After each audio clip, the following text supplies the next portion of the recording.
North Korea has managed to exist as the only communist regime to practice hereditary leadership succession not once but twice over 3 generations.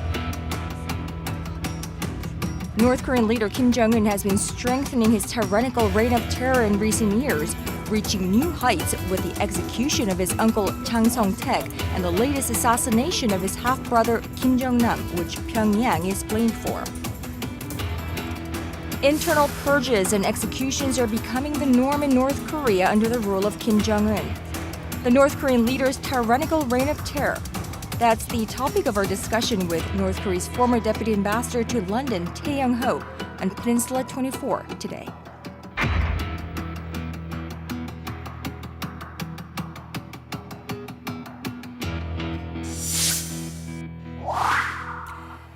Now, North Korea, I think, yet again made headlines in recent days, especially with Kim Jong-un, the current leader's half-brother, being killed at an airport in Malaysia. So Kim Jong-nam, he's known to be the eldest son of Kim Jong-il. He was killed just recently at a very public place at an airport in Malaysia. And Malaysia has identified his death to a chemical weapons, I suppose, right? Yes. VX gas. What is your impression of that episode?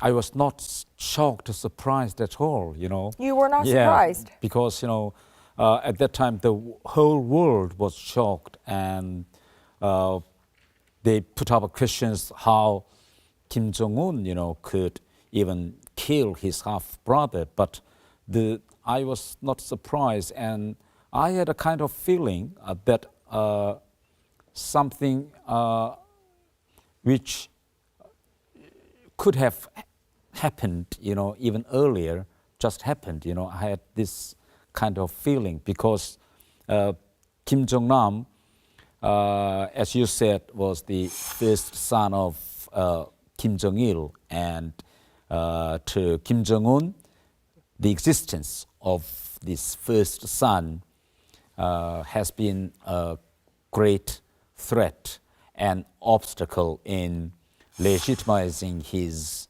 leadership as a North Korean leader. But Kim Jong-nam hasn't lived in North Korea for decades now. Yes. He's time and time again repeatedly said that he's not interested in politics, North Korean politics. He's not interested in returning to North Korea. In fact, he wants nothing to do with that state. Yes.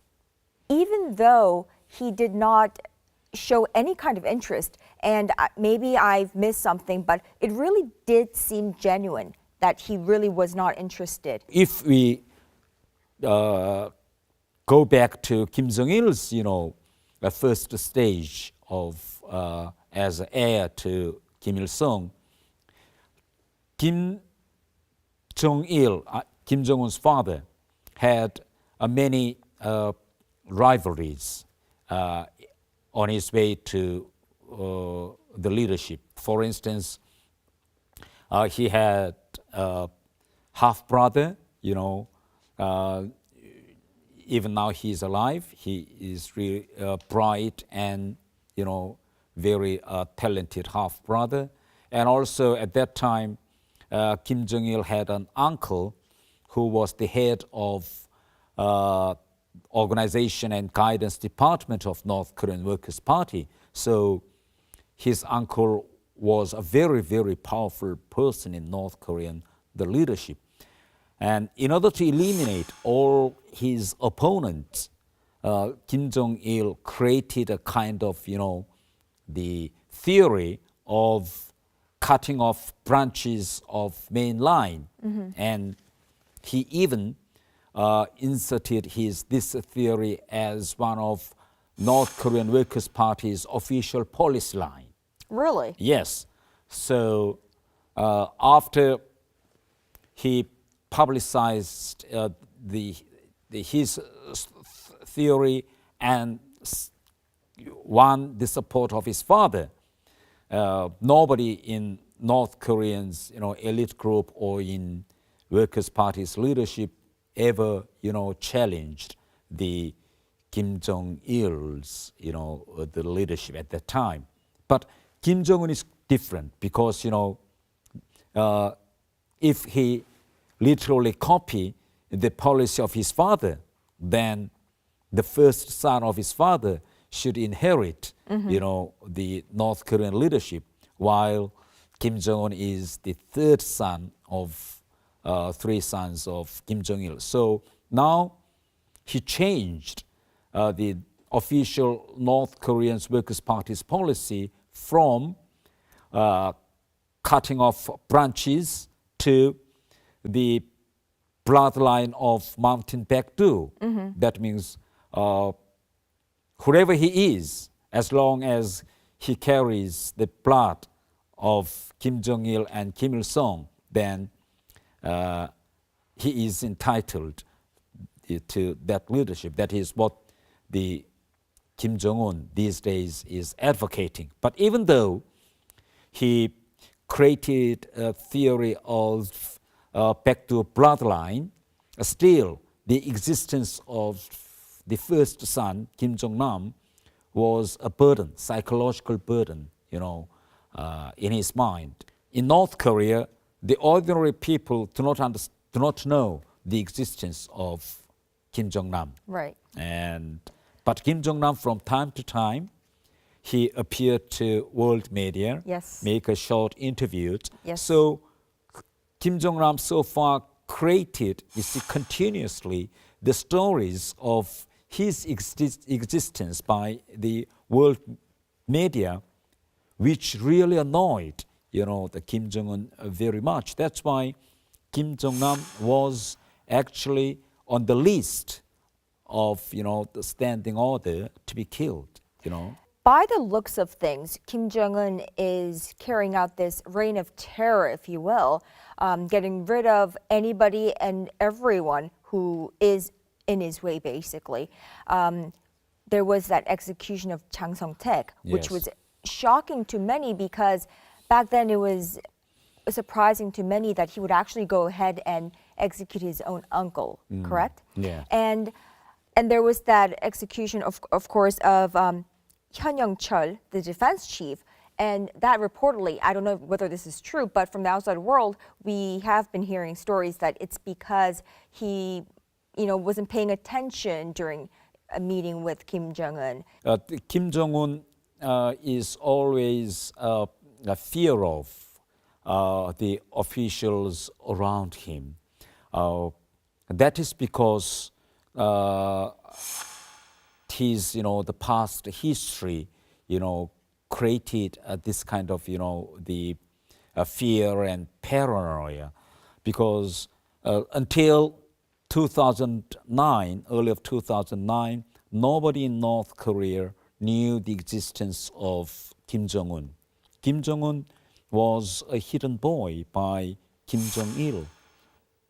Even Kim Il-sung, the grandfather of Kim Jong-un, didn't know his grandson Kim Jong-un. So Kim Jong-un was hidden and was kept in Switzerland, in his childhood.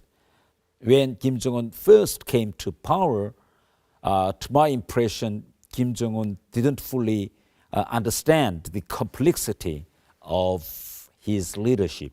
So at his first few months of the leadership, he created a kind of image of reform and change to North Korean society.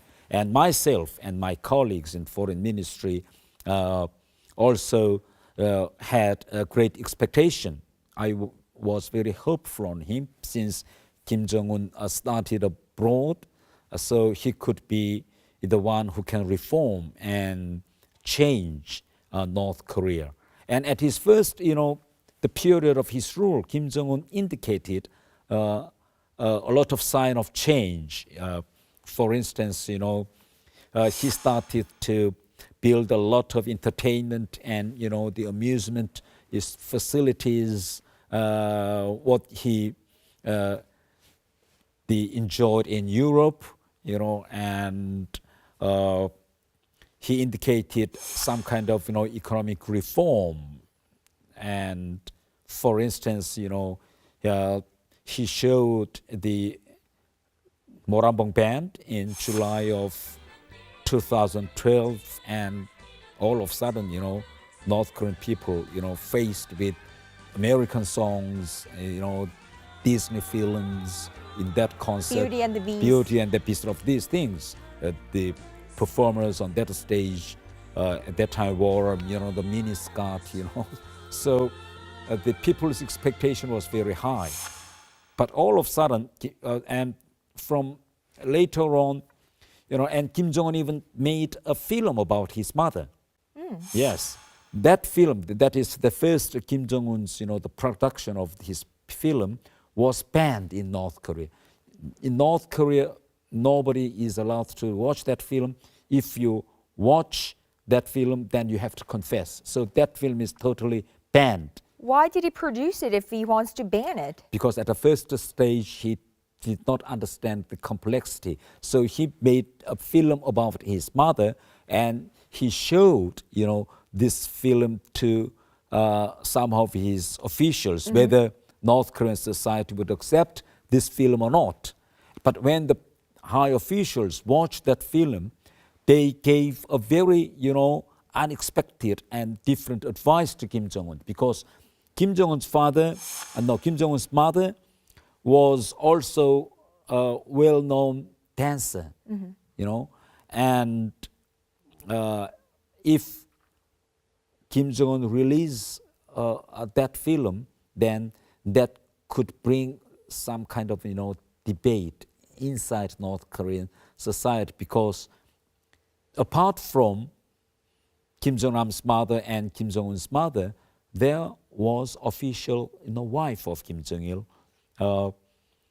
who had 2 daughters, and Kim Jong-il visited some places with his official wife and daughters, and inside the families, the lady, the official wife of Kim Jong-il played a kind of official wife's role to some period. First lady kind of first role? lady period in North Korean society. So if this film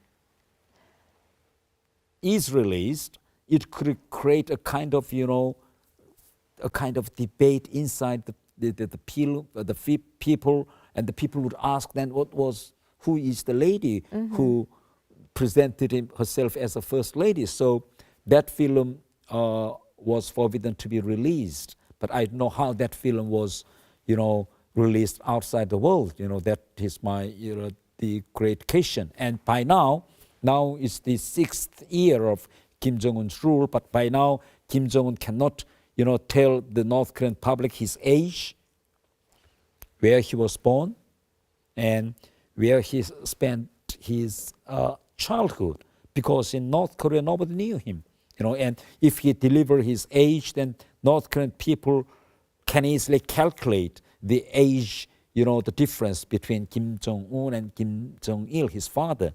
Then there is more than 40 years gap. Then people come to ask a question. Then what happened during, these 40 years? Does this mean that Kim Jong-il married at the age of 40 or whatever? Right. So this kind of, all these questions are still even creates a lot of, difficulty in legitimizing Kim Jong-un as the proper leader of, the North Korean society and proper successor of Kim Jong-il. So when Kim Jong-un realized that the leader of North Korea was not an easy job, then he had to decide whether to change or to continue. And he learned that the only way to preserve his leadership is the continuation of the policy of his grandfather and his father. And he proclaimed his policy in March of 2013 in party's conference, and that policy was termed as simultaneously developing nuclear and economy. So it's a kind of policy. Yongjin policy. So that is the policy of his determination to continue the line of his grandfather and father. And later on, Jang Sung-taek was, executed, and the whole group of Jang Sung-taek was purged in December of 2013. Almost I think 9 months after this official proclamation of his official policy line. So that purge of Jang Sung-taek was exactly the purge of the people inside North Korea who wanted the change, from Kim Jong-il. So not in political policy terms, but in physical terms, Kim Jong-un showed that he would follow his father's and grandfather's line, not, the change of North Korea. And still he is going on that line. Now, when I think Hyun Young-chul was executed, there was also stories that went around that said, his house was actually wiretapped. Yes. And some of his dialogues or conversations, I guess within his family members, did not please Kim Jong-un. Is that true? How? Yes.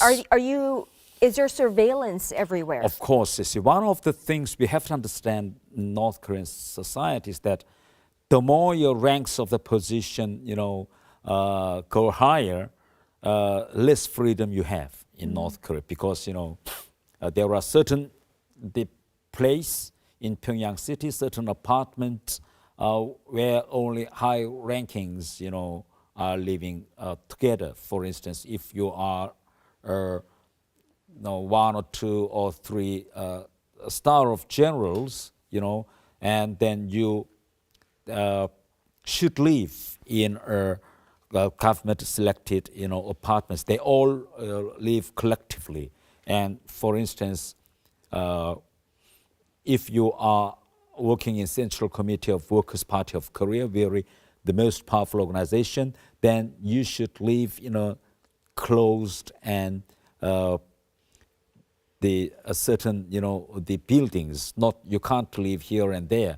And all of these people and the families are living together, and they are, controlled, and a very strong surveillance system, already installed in those private houses and, offices. So, for instance, if Kim Jong-un eyed on Hyun Young-chul, and Kim Jong-un does not like Hyun Young-chul, or he sensed a kind of, complaint, from Hyun Young-chul's face or whatever, then Kim Jong-un would order to bring him all the, the informations about Hyun Young-chul, like what did he say at his house, what did he say with his colleagues, how, his daily, work is, all of these informations, and then he termed Hyun Young-chul as a traitor to North Korean, the society. So this is how things happened. And once Kim Jong-un, ordered to get rid of anyone, then that person, should be executed without any legal proper, the procedures. What was the mood like amongst the elites? For instance, what was the mood like at the North Korean embassy in London? Everyone is frightened, and the people just keep silent. So you don't talk about it at all? No, not at all. I tell you one story. There was Unasu orchestra, in North Korea, which was #1, the orchestra group, and most of the famous, the musicians were all in Una's group. But this orchestra group, one day in August of 2013, was disbanded, and all the famous artists lived together in one apartment, and all of a sudden the soldiers of the army, came to that apartment and confiscated all the, the belongings and furnitures, of those artists. And they were ordered to finish their job no later than 12 o'clock. But this is huge apartment and very high, tall, so they couldn't, carry out that order before 12 o'clock midnight. So what they did is they decided to throw away all the furniture, TVs, cupboards, wardrobe, everything, just out. And when the big wardrobe, fall from 10th floor or 15th floor, it made a huge sound, like this. Right. And that apartment was just outside of main metro station. And it happened during the rush hour. So if that kind of things happened in South Korea, Seoul, the first people would protest, or either there could be a huge gathering of the people watching what's going on. Right. But in North Korea's society, the people, even pretend not to see it. Really? They just continued their walk towards their houses. So there are wardrobes falling from the 10th floor and beds and furniture, but they just carry on? This is the present North Korea. People are, so much frightened. So if this kind of things does not happen in your house or whatever, they just don't mind, don't care. Wow. So the Kim Jong-un's, the policy or reign of terror, is working in this way. They just, magnify the people's mind of fear, in that way, so that Kim Jong-un believes that if he continues to eliminate any, the obstacles in his way, no matter whether it is person or a country, then he can succeed in his long-term and internal rule. That is the mentality of Kim Jong-un. There's got to be followers, or there's got to be loyalists to Kim Jong-un for Kim Jong-un to carry out all these purges and executions and basically get rid of everyone and everything in his way and still carry on his dictatorship, right? Yes, but still, and now it seems that this policy of terror working to some extent. If this kind of, the executions continues, then I think for some period, people would be frightened and they would fear so that they should be kept silent and there is no any resistance. But I think in the long term, I'm sure that someday, all of a sudden, there will be a great, the burst of resistance, and the protest by North Korean people. North Korean society is 70 years old. And if this 70 years old society still, relies on the reign of terror, then there is no future on that society. That is what I strongly believe. How many years would you give Kim Jong-un to carry out his reign of terror and until the uprising of the people? Oh, it's very difficult, to have a correct estimate, but I'm sure that that kind of, the uprising could take place in the near future. That is, I strongly believe. And all right. Thank you so much for this very insightful talk today. And I think it was very deep in a certain sense as well, and enlightening for the rest of the world to get an inside look in North Korea. I think you've done a very good job as well. Thank you. Thank you.